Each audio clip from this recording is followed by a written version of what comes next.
Good morning. I'm Councillor Glen, and this is my weekly update for Saturday, March the 15th. This morning, I'm at Ladybirds Park, a lovely little park in the Timbermere neighbourhood. I access it from Sirocco Street. You can also access it from Ladybirds Street or Ladybirds Crescent and Blackbird Lane. And Timbermere is the neighborhood around Kittiwake Drive, so a nice little spot here. Come check it out this weekend, perhaps, if you're looking for somewhere to go for a walk.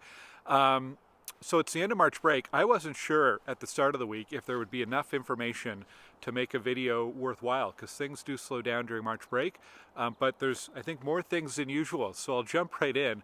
First of all, registration for cleaning the Capitol is now online at ottawa.ca/clean. This is the city's yearly volunteer activity where people go out and they pick a park or a green space and go out and organize a day in the spring to clean it up after all the snow melts away. So get your family together, your neighbors together. If you're a teacher, maybe you have a class you'd like to participate in it. Your co-workers, get a group together, pick a park, and pick a date this spring and go out and clean it up. The city will supply garbage bags and compost bags and so on. It's a great activity to bring the community together. And over the last couple of seasons, Stittsville has consistently been the #1 ward in the city for cleanup activities. That's something I'm really proud of, and I hope we can continue that streak this spring. So ottawa.ca/clean. There's information on my website as well. And thanks everyone for participating year after year in this great event. Also on my website you can find information about our Stittsville Community Microgrants. It's another initiative we've launched to try to get more people involved in the community. So if you have an idea for a community project or an event, you could be eligible. We're giving away up to 10 $200 microgrants to Stittsville community groups. So information on my website, glengower.ca. And our volunteer award nominations are open, so you can nominate a worthy individual or group or business in one of 6 categories. This is the 35th year for the awards, which is pretty exciting, and a great activity to say thank you to all the people who make a difference here in Stittsville.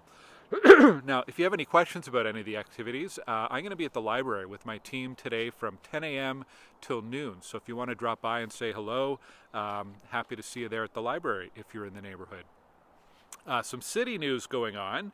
LRT will have Sunday service starting tomorrow, starting this weekend.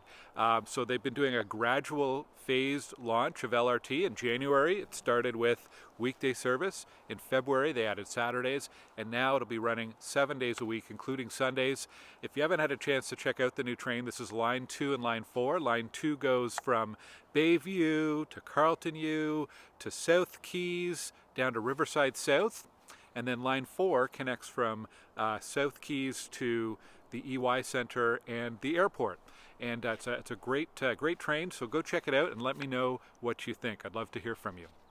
Monday is the property tax deadline, and it's also the deadline to make your vacant unit tax declaration. So that's something you have to do every year. You can go online to ottawa.ca for more information. As of last Monday, 93% of property owners had made their vacant unit tax declaration, so that's really good. A week out, and you've still got this weekend and Monday to do that. So thank you for your cooperation there. A big update from the city this week around what people have been calling them sprung shelters. Officially, they're newcomer welcome centers. The city says they're not going to be going ahead with the plan to build 2 structures at Nepean Sportsplex and the Park and Ride in Canada near at Eagleson. And I thought it'd be worthwhile to explain why. First of all, the number of people who are arriving in Ottawa and as refugees continues to go down, so that's probably a good thing. The other thing is that it's taking longer than anticipated to actually build these structures. They wanted to have them in place by this fall so they could be operational before the winter months, but that's not going to be feasible. It's taking longer for the procurement and the construction. And the other thing, importantly, is there are a few alternate facilities that are coming online in this year, in the next few months. One is the YMCA downtown. They were originally planning to move out of their facility. They're going to stay there, and they're going to augment that with some reception centers for newcomers. And there's a government building on Lanark Avenue in Westboro that's also going to be available and will be converted. And there's other projects going on as well that came online last year or that are in the queue and being renovated and upgraded. So looks like we're in better shape, but there are still several hundred people who are living in temporary emergency shelters in two different community facilities, one in Rideau Vanier, one in Alta Vista.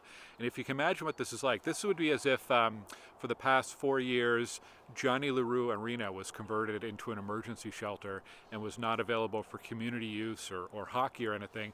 This is what a couple of communities in Ottawa are dealing with, and it's why the city's been trying to get more spots created for refugees and for people who need emergency shelter. So I'm sure we'll have more on that in the coming days and weeks, so stay tuned. The last city thing is around potholes. There's potholes all over the place, and I want to encourage residents to report a pothole by calling 311 or going online to ottawa.ca/311, and you can make a report there. And I hear that pothole at the Carp Road off-ramp is back, so be aware of that. Now that's a provincial Ministry of Transportation pothole. There's a different way that you report that. You can go to just search for MTO, so they manage highways and the off-ramps and so on. They're aware of that one. I think what's going on is they're probably dealing with the same challenge as the city. At this time of year, the asphalt plants are not open, so any repair that's done is rather temporary until they can get the asphalt plants open. So anyways, hopefully they can get that patched up, at least on a temporary basis. I know it's a monster pothole over there coming off of the highway. Okay, happening in Stittsville. Busy day today. The Lions are hosting a St. Patrick's Day breakfast this morning, starting at 8:30 a.m., going till later this morning. Everyone's welcome to that. There's a St. Paddy's Market at Johnny LaRue Arena happening this morning into the afternoon. This afternoon at the library, there's a, related to St. Patrick's Day, there's something about Irish genealogy, tracing this community, Stittsville, going back over a century, has a very strong connection to Ireland. So there's a talk this afternoon from the Goulburn Township Historical Society about some of those Irish roots. Kiwanis Club of Stittsville and Canada, they're organizing their Kids for Kids talent show. It's coming up this spring, but auditions are still open. So if you've got a talented kid in your family, whether it's music or sports or anything else, they have auditions open. There's more information about all of this on my website at glengower.ca/events. Coming up April 5th, we have a drop-in about new ways to bus. This is the new route network that's launching at the end of April, and OC Transpo will be there. It's a Cardell Rec, and answering any questions you may have about how your bus routes may be changing. Okay, 3 final things here today. I told you we had a lot of updates. Congratulations to Stittsville's Collinda Joseph.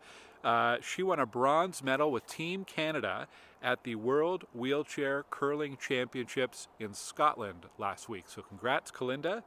I want to remind people again to support local businesses. This week I had a chance to visit Wendy Peterson at White Pine Chocolates. That's at Stittsville, Maine, and Carleton Cathcart in the Service Ottawa Plaza. A great new local business. It's always great to see business owners investing in Stittsville, and she's been telling me that the community has been really, really welcoming and supportive, which is great. But support a local business, and they help our community thrive, and it's not an easy time right now to be a local business, and they're so important to our community. And finally, thank you to all the hydrant heroes who've been shoveling out fire hydrants over the past few weeks. In particular, I wanted to thank the staff at PBC Sweetenham who have been clearing out some hydrants in Fringewood North. Really appreciate it, and thank you for giving back to your community in that way. That's it for me. Looks like a gorgeous day today before a really awful rainy day tomorrow. So enjoy the sun today. Take care, and I'll talk to you here next week. Bye-bye.